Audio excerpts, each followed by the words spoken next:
Hello, everybody. A very good morning. Welcome to this webinar from Razorpay on disruptive and cost-effective marketing growth hacks for small and medium businesses. A topic that is very relevant to our current context, our current situation, the current state of our economy because of COVID, with a lot of cash-strapped businesses. My name is Vedanarayanan. I take care of the SMB business practice at Razorpay. Razorpay, I'm sure most of you would have heard the name. It happens to be one of India's top fintech brands and companies, better known for its receivable suite of solutions, which allow businesses to be able to receive funds. Over the last couple of years, we have metamorphosed to also offer solutions which allow businesses to be able to pay out funds, and we also offer working capital lines of credit. We've become an end-to-end money movement player.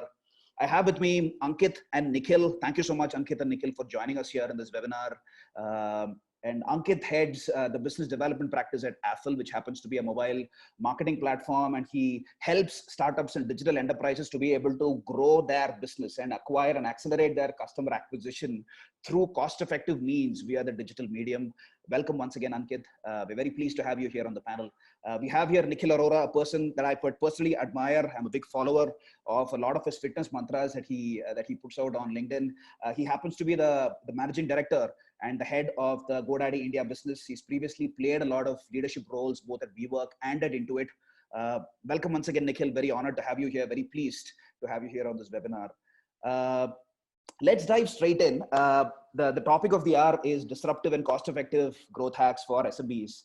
And I mean, given the state of the hour, the state of the year, the state of the century, we are living in never before seen times, right? And we have to talk about the Tyrannosaurus Rex in the room, right? It's not just an elephant in the room; it's a T-Rex in the room, which essentially is COVID.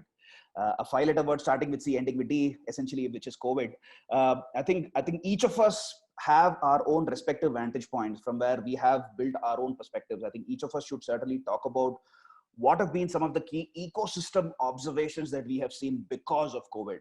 I think that would be a good place for us to start. Nikhil, do you want to go first? Maybe talk about from your vantage point at GoDaddy, what have been some of the trends that you've been observing? Yes, thanks, Shweta, and thanks, Ankit. Great to be here with both of you and the panelist and the participant. I think as we kind of all are processing the entire uncertainty which is surrounding us and been surrounding us for the last, I would say 2.5 months, right?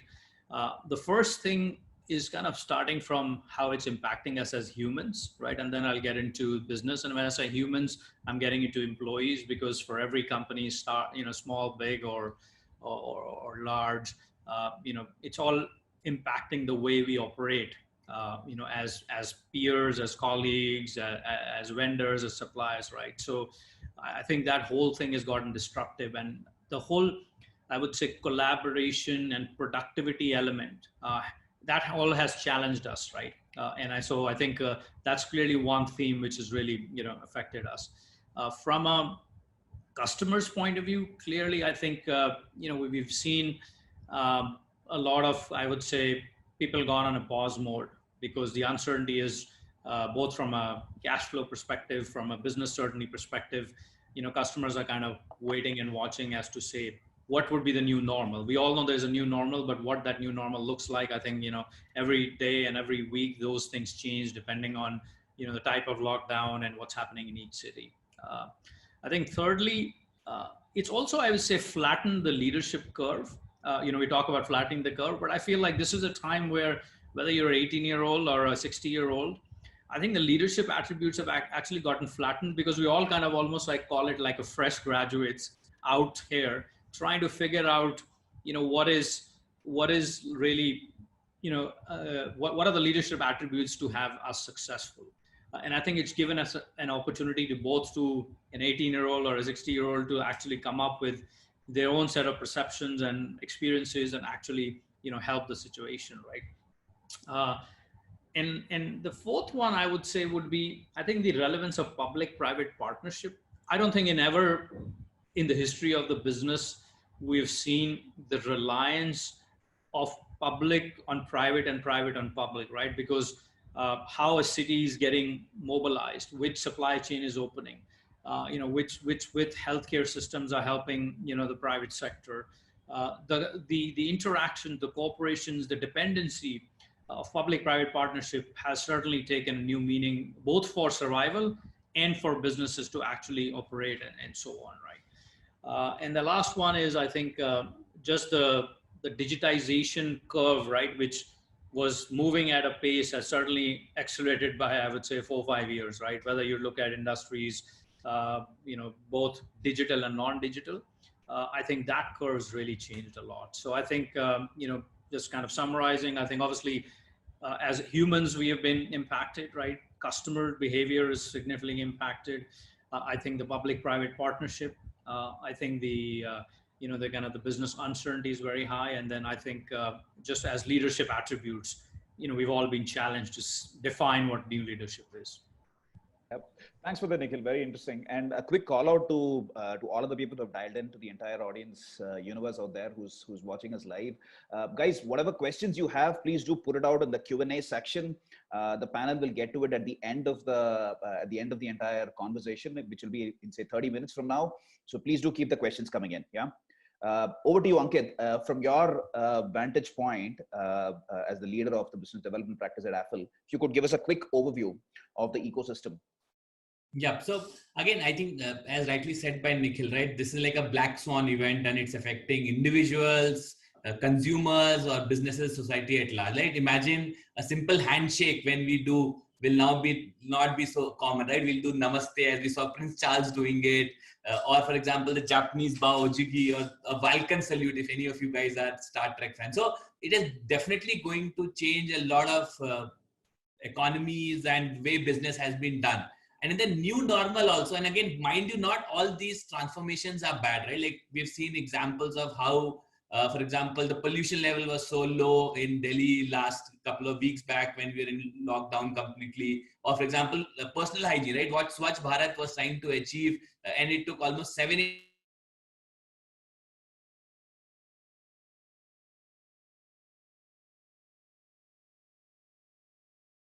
I think there's some problem with Ankit's internet. His image seems to have frozen, or he got very excited what he was saying. It could be electricity issue also. Yeah, it could be electricity issues. I'm sure Ankit will join us very soon. Let me quickly give you a sense of what we have been observing at Razorpay.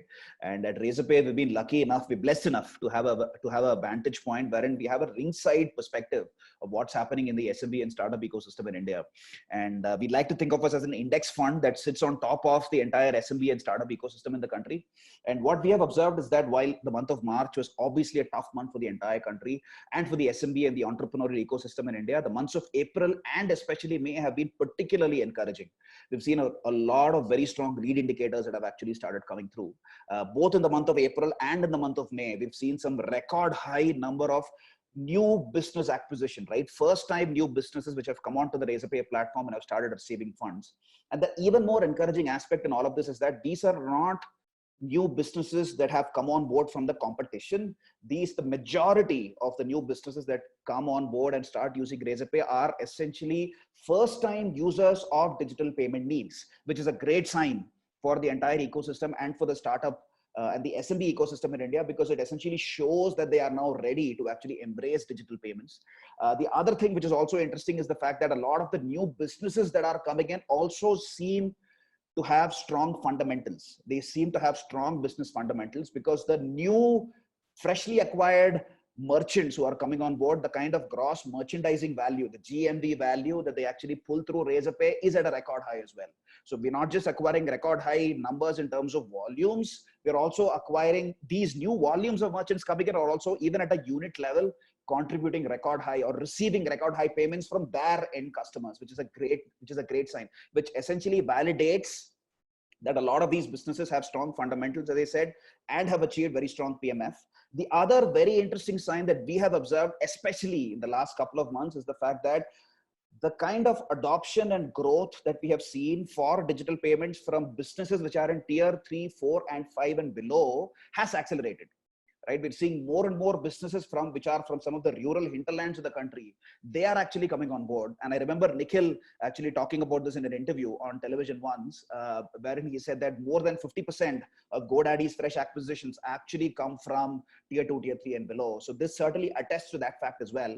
That was from a domain name registration perspective. Here, this is more from a digital payment acceptance perspective, which is one further step down in the entire digital evolution life cycle. So I think all of these signs, I mean, it's been a tough last couple of months, but I do see all of these signs essentially point to very strong lead indicators, which paint a very rosy picture for the SMB and startup ecosystem as we crystal ball gaze towards the rest of the year. Sorry, no. So let me add a little bit of more color to what you were saying. Sure. Like the way where we work at Affle, right? We look at a lot of app economies because at the end of the day, a lot of businesses in the real world are now becoming an app on the phone. And what we've seen is like what I call the EFGH category, which is doing very well. When I say E, it is largely entertainment, whether it is OTT apps, which you are consuming now because you're not going out in theaters and watching movies, or it is your education tech, right? Like today itself, there was a news that one of the edtech companies now becoming a unicorn and vying for that. So a lot of people who were first going to schools are now consuming that content online. So education tech has really taken off, the likes of companies like Unacademy, Vedantu, and several more which have come out there.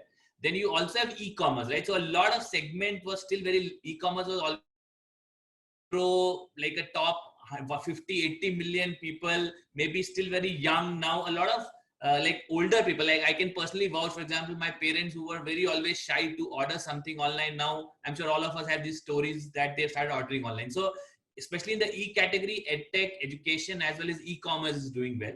Now, in the F category, what I'm talking about, it is largely fintech, right? So this, as you rightly said, digital payment has really taken out well. So here we have the example of that. The G is largely gaming. So what is also interesting is that today gaming has become a way for social entertainment. And I'm sure divided by borders, we are getting united by games like Ludo and poker and Rummy. And we see a massive surge of these game plays because we track those very closely and they're doing very well. So gaming, for example, has done very well. And lastly, also health tech, because a lot of time these high touch businesses, which I call, right, you have to go to a doctor, they will test you, all that because of the fear of the contact are now trying to move online. So whether it is doctor consultation, whether it is telemedicine, will all really take off from this. So again, COVID has created this whole interesting cauldron where these EFGH categories, as I mentioned, are doing very, very well. Yeah, it's very interesting, and thanks for bringing those points, Ankit. At Razorpay, again, while I mentioned that at an overall level, our new business acquisition is at an all-time high. E-commerce did see a minor blip during the months of March and April, but that was more than made up for by some of these categories that you said. An upsurge from all of these categories: edtech, health tech, gaming, to a certain extent NGOs as well. I think a lot of these categories have more than stepped up and made up for that shortfall. In the month of May, of course, everybody is on the upsurge. The other question for us to consider as we move on is, in this day and age, right, we live in as I said earlier, we live in epoch making times, right? Never before seen times. What do you think need to be, and marketing dollars and capital is king, right? Cash is king, marketing dollars are hard to come by. Given all of this, what do you think would need to be some of the key differences in growth strategies and marketing strategies, both from an acquisition and engagement perspective, that SMBs and startups need to look at? Nikhil, you want to quickly take that? Yeah, sure. So I think, the first thing I would talk about is really, I would say retention is more important right now than ever. As all of us know, right, it costs double to acquire a new customer and have to maintain the same one. So I think focusing on retaining and helping the current customers should be kind of the first kind of call to action for businesses. So for example, like for GoDaddy, first thing we did was we stood up a page called Open We Stand. And it's a microsite for all small businesses, because there's some things we can create and some things you can curate.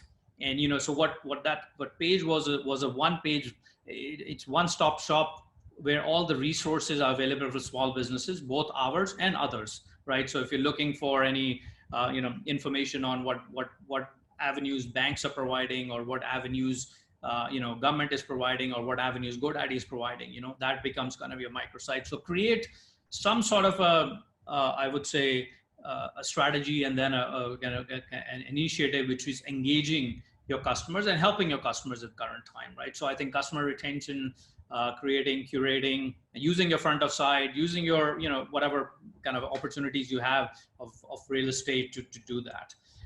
Secondly, I think in terms of acquiring new customers, obviously, as both of you talked about, right, there's a huge interest in coming online. Like we're seeing the same trend as you guys are mentioning in month of May, especially from tier 2, tier 3 towns where people want to make a presence online. So come up, if you don't have a product which is, I would say a basic product for people to come online today, or in your category, if you're not online, whatever the category is, try to be price sensitive because that's important. Today, cash is tight. So like, for example, we created a product called Online Startup Bundle, which is like one-page website for like 500 rupees, right? So we want the people who are coming new to this digital world to not to be overwhelmed by price and technology both. So create, some sort of a very basic, cheap, but value prop product for them.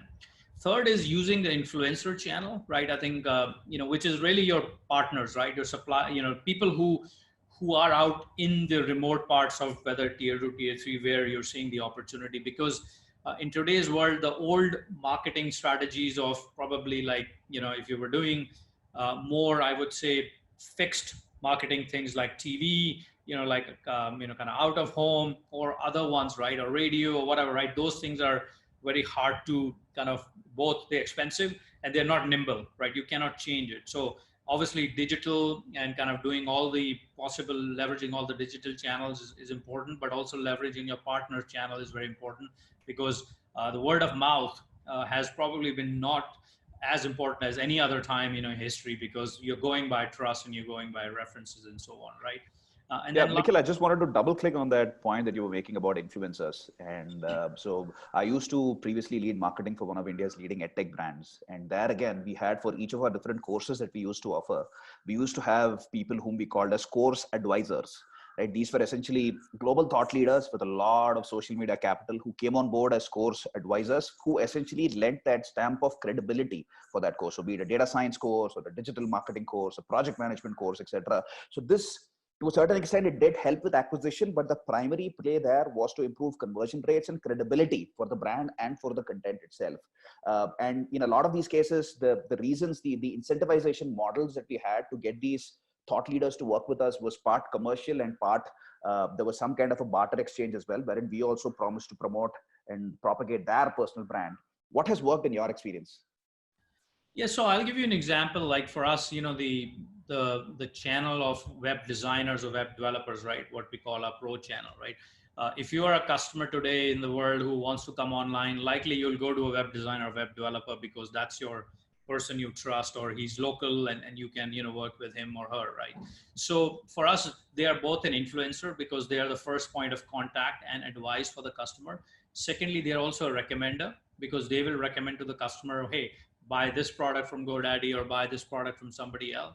And third, they'll likely be the service provider, and once the fulfillment is done, right? So for us, we've engaged very closely with the web designer, web developers, where we are not only helping them help our end customers, but we're helping the web designer and web developers because we have a program today which provides them with both commercial benefits, right, or co-marketing benefits, and also gives them tools and basically processes which can help them manage their clients, right? So it's more, I would say, a semi-product kind of value proposition we're giving to the influencers because they are managing all these small businesses. So I think what works is both provide them a product, program, and commercial value props so they can help serve their customers.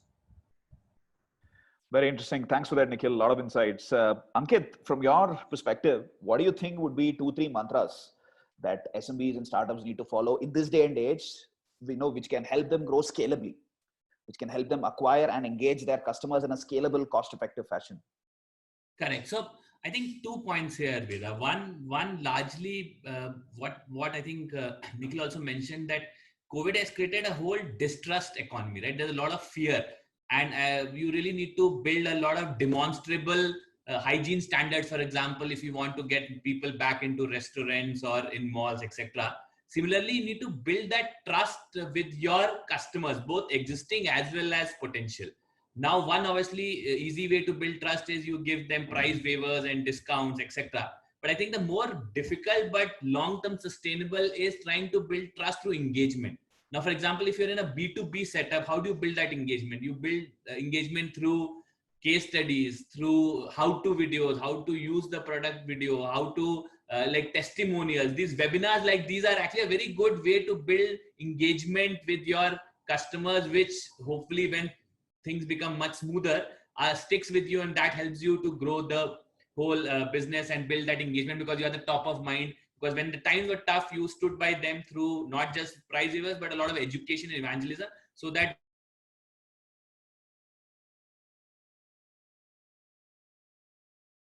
I think we've lost Ankit again. Could be some power issues, internet issues at his end. One thing I wanted to add on while Ankit comes back is, I think webinars and customer engagement is very critical, but I think also important to do in a very personalized way. You know, as we know today, there's like webinars overload. I mean, not to bring down webinars, but there is everybody is doing the webinars for the right reason with the right intention. But you know, if for your own customers, right? So give them the personalized service, right? Whether it's a small morning chat you want to do with 10 customers, right? Or with your 20 customers in the evening, whatever, right? Make it personal, make it customized, make it relevant. So that way, you know, they also feel the love and the, you know, and the attention from you and so on, right? So for example, we try to do is, you know, like every morning we're talking to, like I do talk to 4 or 5 customers every morning. I just pick up the phone and chat up with them, or sometime at midnight, because the ones who are working midnight shift serving clients abroad. And that information, both for them and for me, is extremely valuable and gives them that, you know, I would say a white glove personalized feeling, because they want to not be a part of mass as customers. They want to be, you know, your own, you know, loved customers. And that's very important. Yeah, that's very interesting, Nikhil. But here's the conundrum that a lot of early stage, you know, enterprises, smaller medium businesses face, right? They've got limited resources, they've got limited time, they've got limited money. So, and you've got to balance both of these seemingly, if not perpendicular, seemingly tangential objectives. One, which is customer engagement, and the second, which is also acquisition, fresh acquisition, right? So where do they draw the line? What is the Lakshman Rekha they need to look for? How do they balance both of these needs, right? They need to engage their existing customers, while at the same time, they also need to acquire fresh customers. Any rules of thumb that you would recommend? Yeah, I mean, I think one simple thing which I've observed in a lot of startups is that they're extremely, focused on commercial aspects and not about customer learning that much. I mean, some are and some are not. And let me explain you, right? A lot of businesses rely on secondary research to learn about customers. Now, secondary research is the translation of a translation of a translation, right? Nikhil did a research paper and he published it. It's my interpretation, not yours. And so if you're in the business, I don't think it takes a lot of money and it takes a lot of resources to actually being with, you know, in front and center of your customers, right? So we used to do, or we still do, is something called Follow Me Homes, which is like literally I'm sitting in the customer's, you know, kind of business now virtually, right? To understand, you know, what are the workflows happening? What are the constraints they are working on? What are the resources they have? Because I can design the best product in the world. I don't understand. They are having people from tier 2, tier 3 towns who are not well educated to understand the technology I am trying to sell them. Or, you know, or they're working in like a very small 100 square foot office and I'm trying to sell them something which is talking about, you know, like a 2000 square foot kind of office collaborative tool. So I think the first thing is really fall in love with the customer's problem, not your own solution, which is the best thing, because the problem may be changing now. And if you're not close to your problem, you may be solving for something which is an outdated problem, right? So I think that to me is like the first denominator of business success, you know, any startup can follow. Ankit is back. Sorry, Ankit, you Ankit, you want to finish what you were saying earlier? Yes. So I'm talking about retention is the new growth, right? Like today, that's what the whole scenario is. And I think in that time, and this is true for a lot of businesses, especially in a B2C or even B2B, that for a really long time, we've been investing in the third-party sources, whether it is Google and Facebook. And we spend a lot of money, etc., for both acquisition and running some campaigns. But I think in this whole scenario, what we've really missed is investing in our own first-party data. And when I say first-party data, it is largely your own media This is your website. This is your social media channels where you can post reels. This is your app, for example, if you have an app, etc. And all this while all these like places of assets were all disparate islands. They would all be lying here and there, but there's no omnichannel view of say the customer across these channels. You would work like you will do a push notification on a website, then you will maybe run a campaign on Facebook, then you will try to do some Google ad advertising, and all this were very disparate. I think what is also important during this time is look at an omni-channel approach where you combine all the first party or own media channels, which are free by the way, so you don't have to pay for them. Only when you're not able to acquire or, for example, retain customers or do your full marketing, and there are multiple tools available, right? There's email, there is SMS. Now WhatsApp, for example, is opening up in India for businesses where you can start using it as an engagement tool. And only when you really have exhausted that is when you move to the Facebooks of the world or example display media. So I think what is going to happen is that people start taking all these channels of engagement much more seriously and in one view, in order to avoid any spillage which has been happening all this while. So I think that is very, very important. I see that change already happening where a lot of D2C brands, for example, where we work with them, are saying that how can I integrate all my paid media, social media, as well as own media channels under one platform so that I get efficiencies. And only when I'm not able to convert a user on free media, which is own channels, is when I move to paid media. So this is a very interesting point we are seeing retention. Now, in terms of when to do retention, should it be early, should it be late? I think it all depends on your evolution. If you're in your early of your evolution journey, obviously you need to get more consumers. So you'll focus. A little unstable. So I just wanted to double click and focus a little bit on the point that Ankit was talking about, which was on owned and paid media, a point that I'm particularly passionate about, right? So owned media essentially talks about all of the exposure that you're able to drive towards your brand from your own media properties, right? Your own website, your own Facebook page, your own Twitter handle following.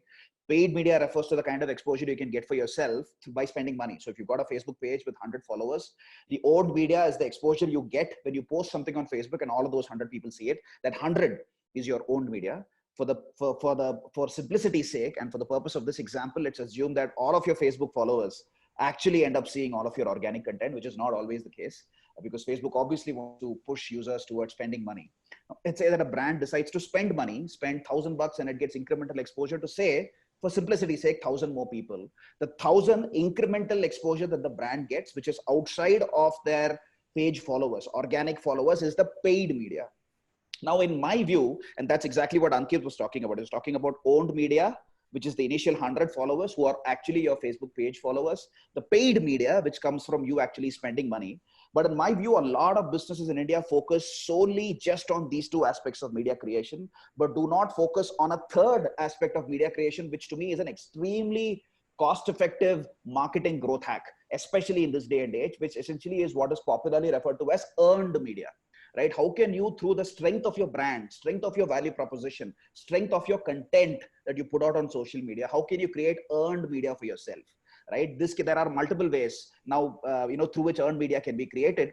Let me give you a quick example. Going back to the same Facebook example, let's say that you put out a Facebook post which is visible for your 100 people, which is, say, an infographic which talks about the trends in your industry, or it's a very, very interesting customer testimonial video, for example, which your followers love so much that they end up sharing in their respective feeds. Let's say 30 of your 100 followers actually end up sharing it in their respective feeds. And let's say each of them again have 100 followers each. So you have created, without spending $1 in marketing, incremental exposure of 430 multiplied by 100, which is 3,000 eyeballs, which essentially is earned media purely because you have earned it through the strength of your content.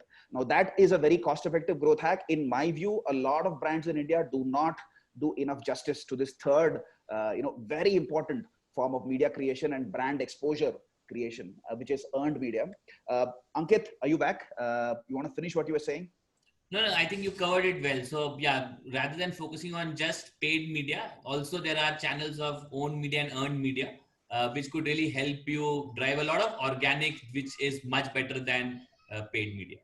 Yeah, I do want to challenge you back a bit, if I may, right? I think I agree with the earned and owned media. I don't agree with your Facebook example, and let you tell me why, right?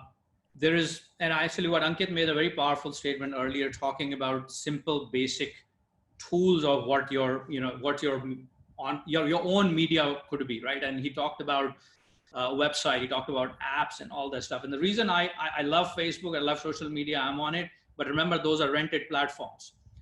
They're not your own platforms. So you make sure you need to have your own presence, which is essentially whether it's, whether it's your website or whether it's your own app or some sort of your own digital identity, because that's who you are.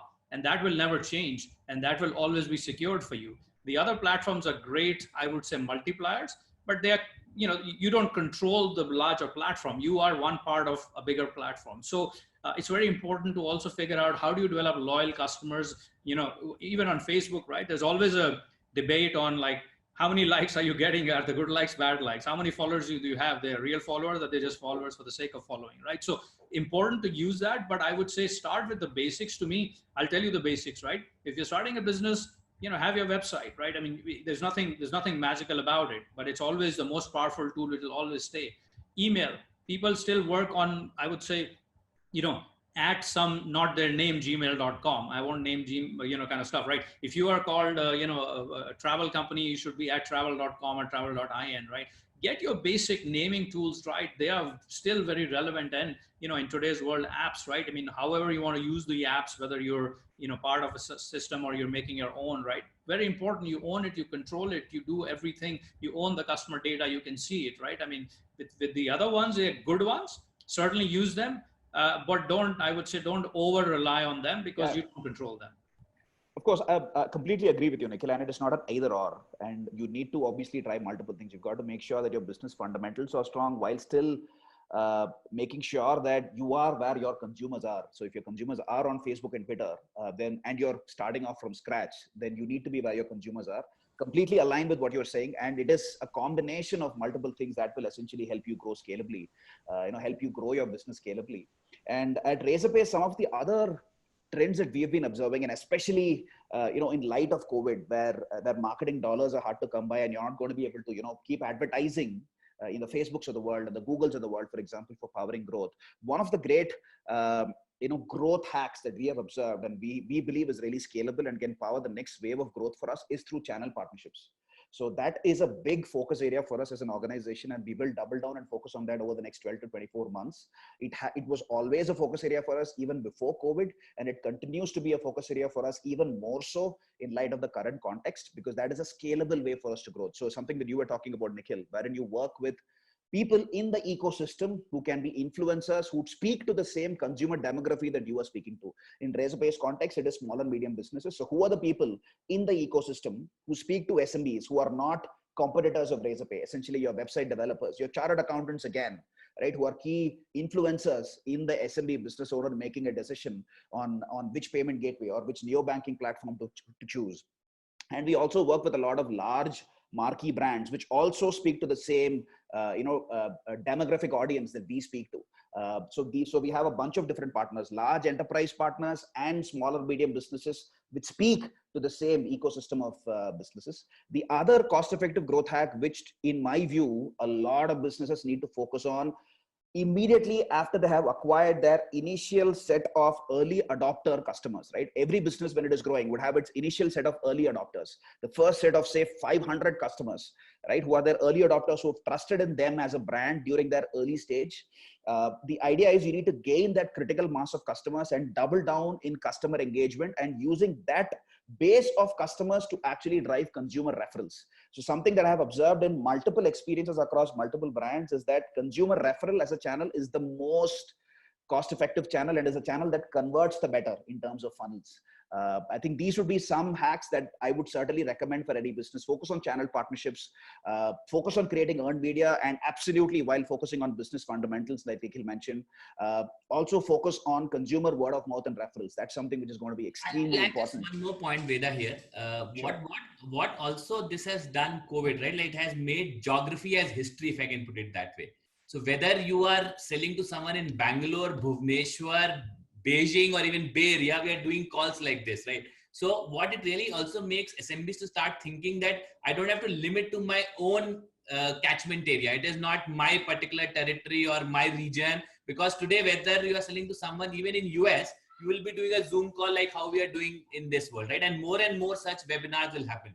And that's where, again, you don't have to physically go to sell into that market. You can find these channel partners who are also willing to take your technology and together partner and try to sell them, right? And for example, even we at Affle are looking now that, so again, some context, we were a public company, we went IPO last year, we were all set to go live in international markets, but COVID happened.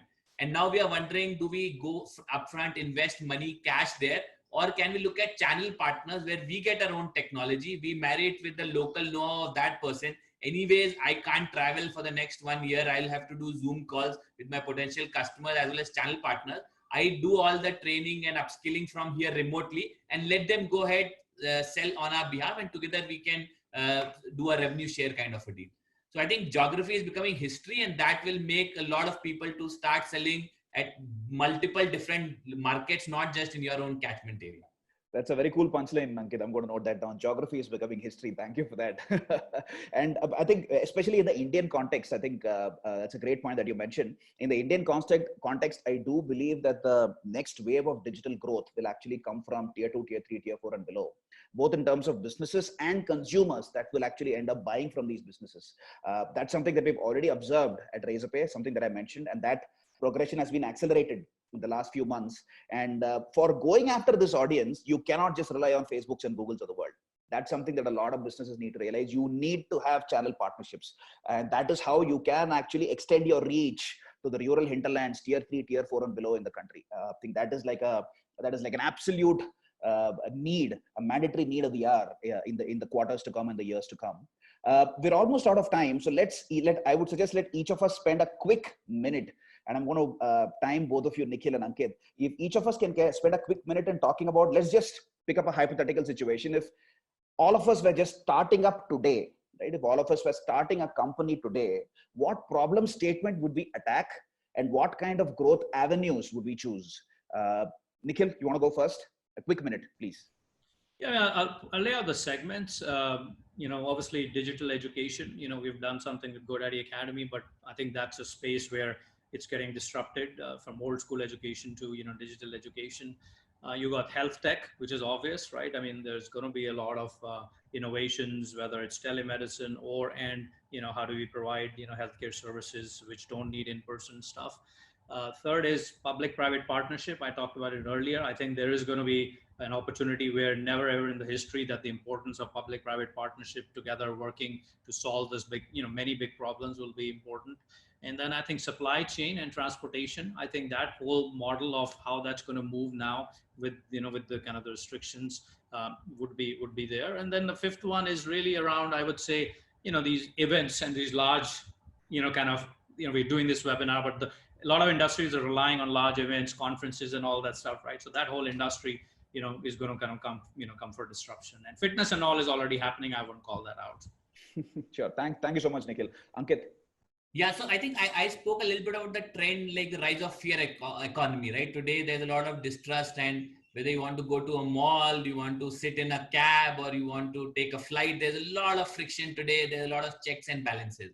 So like the solution or the answer I was been thinking and been trying to discuss with friends and even business colleagues is hygiene as a service. So I come in that background where you have software as a service, but today hygiene as a service will start becoming, where there will be these independent agencies. Like think of the whole financial world where you have these CRISIL ratings or care ratings around companies. You'll start have hygiene ratings for restaurants, for example. And already, by the way, it's happening. Today, Zomato and Swiggy are giving your hygiene rating when you order food. And they were sharing with us because there are partners that already those restaurants earning, which have a higher hygiene rating, 20% more revenue than a regular restaurant.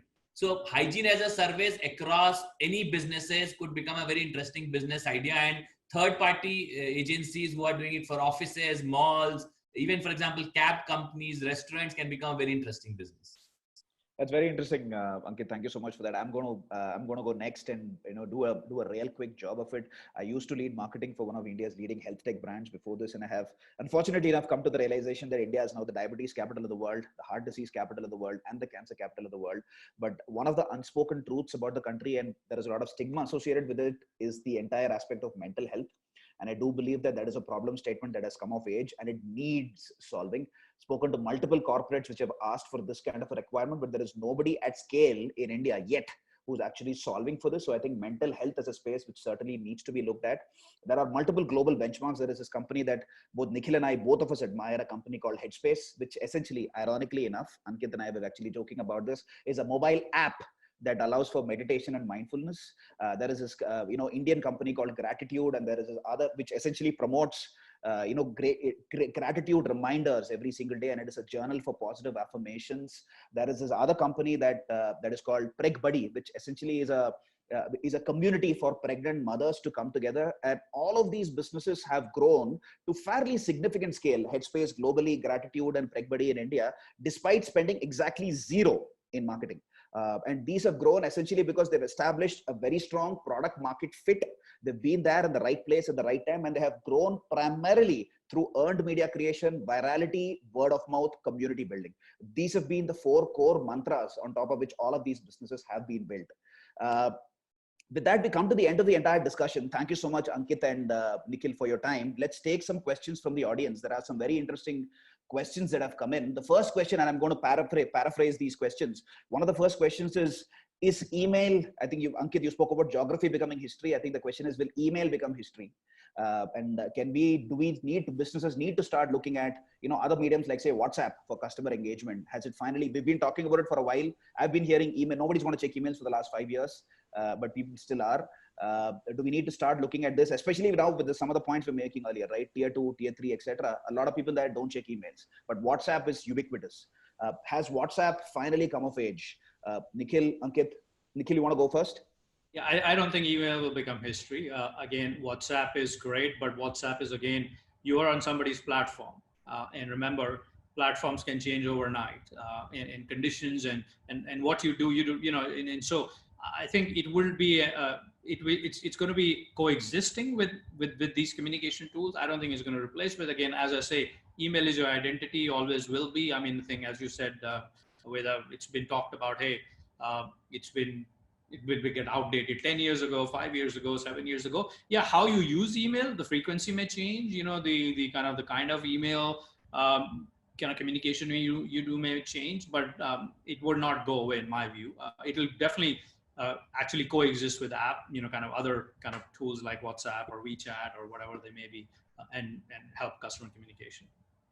Sure, that's very interesting. And there's another question, I think, Ankit, that's pretty close to, both of our hearts. I think one of the questions is around Facebook lead generation campaigns, right? And a lot of people are complaining that this is a campaign that has not quite worked well for them. There is Prateek Mishra, who's actually asked this question.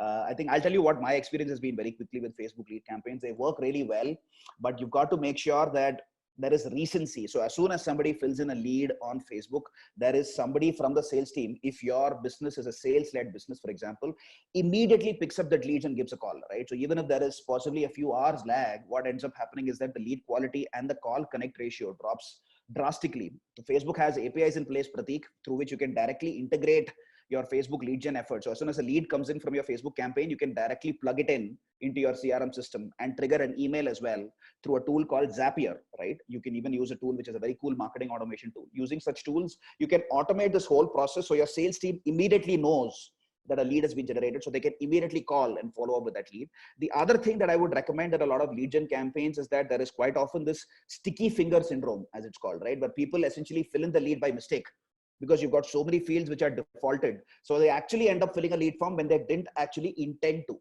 So one of the things you can do, which goes against the principles of conversion rate, optimizing for conversion rate, is build in some artificial friction in your entire lead generation page, right? Try to make users actually enter a couple of free form fields, which will reduce your conversion rate, yes, but you will start getting more qualified leads, because the people who have taken the time to actually fill in those extra fields would actually be higher quality. Right. So these would be 2 key mantras that I would certainly encourage Prateek and a lot of other businesses which might be facing this question. Anything to add on that, Ankit? No, I think what is important is that one has to start looking at multiple channels. Today, consumer touch points are increasing massively. Like we talked about email, we talked about Facebook. There could be, for example, chatbots now, which becoming a whole way of doing commerce, with WhatsApp commerce opening up through JioMart.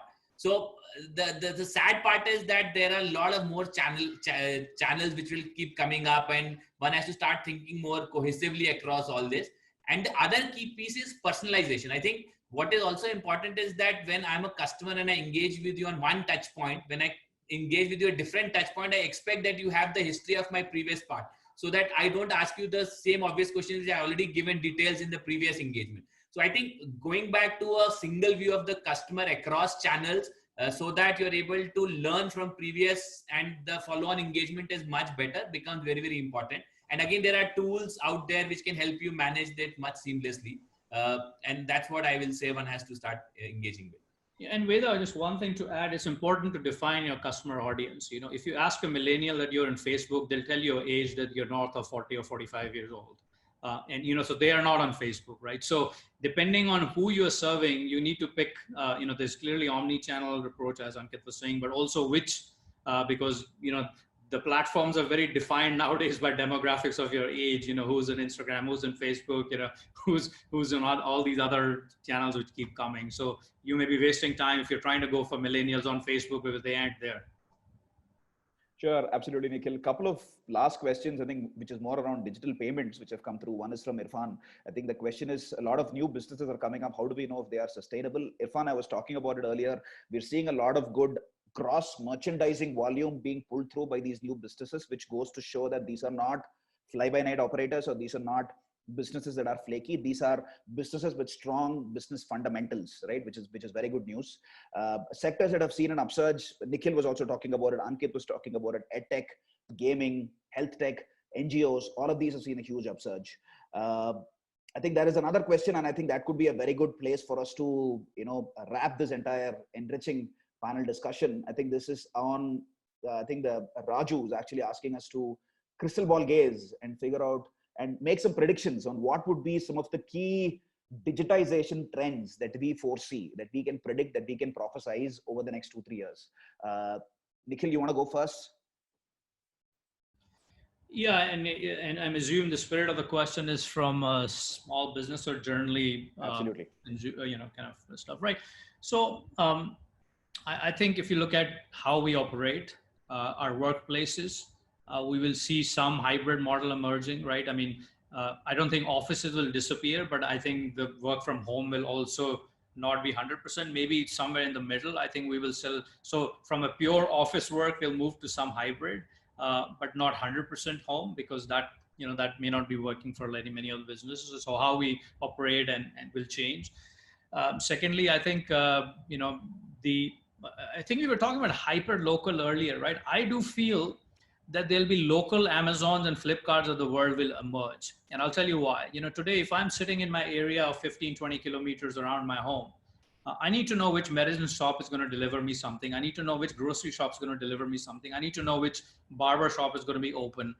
I don't think I'm going to go to Amazon or Flipkart to figure that out. So I think until now, there were these global, you know, pan-country platforms. They will be there for certain kind of services, but a hyper local platforms, a neighborhood kind of stuff, I think there's going to be an opportunity there which will emerge. Third, I think there will be slowdown of globalization. There is no doubt the globalization as we know will change. In what form or structure, we don't know, but there will be a lot more reliance on, I would say, local economy and local products for local consumption. Not 100%, that doesn't mean globalization will go away. But so you know, if you're a business, that may be an opportunity to think about what are the product services which you can create here, which were, you know, being kind of imported from, you know, from abroad. And then lastly, I think, you know, we talked about kind of health, you know, the whole healthcare service and whole public-private partnership model. I think that that would certainly be very different. And as consumers and businesses, we have to invest in government relationship. No, now more than ever, because we will need them. We will rely on them, and they will need us, right? So I think investment in that part of your strategy is very important now. Thank you so much, Nikhil. Ankit? Yes, I think if I can encapsulate what Nikhil said, from a high touch country, we'll becoming a hybrid and a high tech country, right? So what I mean is that a lot of services were being consumed outside home, whether it was entertainment, whether it was health, where you're visiting a doctor or going to a gym, or for example, education, right? Now, a lot of hybrid models will start coming where, for example, in schools, you will have part of the courses uploaded. You go through that, and a class is more like a engagement session for question answering and bonding rather than a lecturer giving the whole lecture like that. or similarly a doctor where you have got a little bit of advice like a general practitioner, and only when you require a super specialist is when you're going to a hospital. So I think that transformation will happen where we were such a high touch country, we start becoming a hybrid of high touch and high tech, where some of these services will start happening at home because home is the safest place today. It's very interesting. I think one of the other things, that we have been observing at Razorpay is that people are actually skipping multiple steps in terms of looking to receive digital payments, which I think will also be a key, milestone, which talks about, the future of digitization in our country. Historically, consumers used to, or merchants and businesses used to build a digital presence first. And then they used to, that the logical next point in their life cycle was then they would go and look for a digital payment option. Now what we've been observing is that a lot of our payment solutions which allow businesses to be able to skip multiple steps, cut to the chase, and directly receive digital payments, they are actually doing really well. Even in the absence of even if you don't have a Facebook page, even if you don't have a website, businesses essentially are in a hurry to be able to receive digital payments, and that I think could be the future as well. With that, I believe we are already 5 minutes over time. We've come to the end of the session. A very big thank you to both Nikhil and from Ankit for sparing an hour in your Friday morning. I know that your time is valuable. Both of you are very busy men. We really appreciate you taking time off and coming to this webinar by Razorpay. I thoroughly enjoyed myself, and I hope both of you did. And more importantly, I hope our audience enjoyed this webinar as much as we enjoyed bringing it to you, and I hope this was value additive. Thank you so much for your time. Uditi, Arun, please do make sure that we get all the audience questions and we respond to them. Subsequently we can certainly write back to Nikhil and Ankit with those questions which are very pointed and specific to their respective businesses. A very big thank you again to the audience and to the panelists. Wherever you are in the world, stay safe, stay healthy. Thank you so much for your time. Bye-bye. Thank you. Thanks everyone. Thanks.